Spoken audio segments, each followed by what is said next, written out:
नवरात्रि के 8वें दिन पूजी जाती है मां महागौरी, निर्मल, कोमल और शांति की देवी। उनका स्वरूप उज्जवल चांद की तरह गोरा है, इसीलिए वे महागौरी कहलाती हैं। वे जीवन में पवित्रता, करुणा और आध्यात्मिक उन्नति की प्रतीक मानी जाती हैं। पौराणिक कथा के अनुसार मां पार्वती ने भगवान शिव को पाने के लिए कठोर तपस्या की थी। वर्षों की तपस्या से उनका शरीर काला और दुर्बल हो गया। तब भगवान शिव ने उनकी तपस्या से प्रसन्न होकर गंगा जल से उन्हें स्नान कराया। तभी उनका रूप तेजस्वी, उज्जवल और गौरी जैसा हो गया। इस दिव्य स्वरूप को ही महागौरी कहा गया।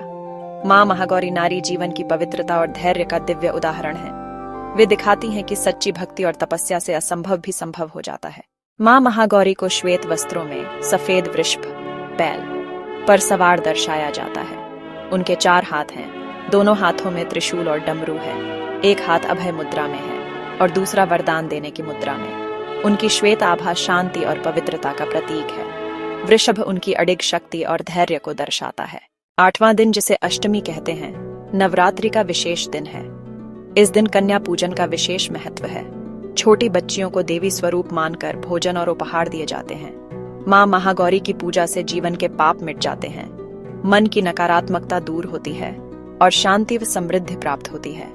सफेद पुष्प, नारियल और गन्ने का भोग उन्हें अति प्रिय है। मां महागौरी हमें यह सिखाती हैं कि जीवन में धैर्य और भक्ति से हर कठिनाई दूर हो सकती है। उनका संदेश है, पवित्रता, करुणा और धैर्य ही सच्चे साधक के आभूषण हैं। जैसे उन्होंने तपस्या से अपना स्वरूप दिव्य बना लिया, वैसे ही हम भी साधना और सत्कर्म से अपना जीवन उज्जवल बना सकते हैं।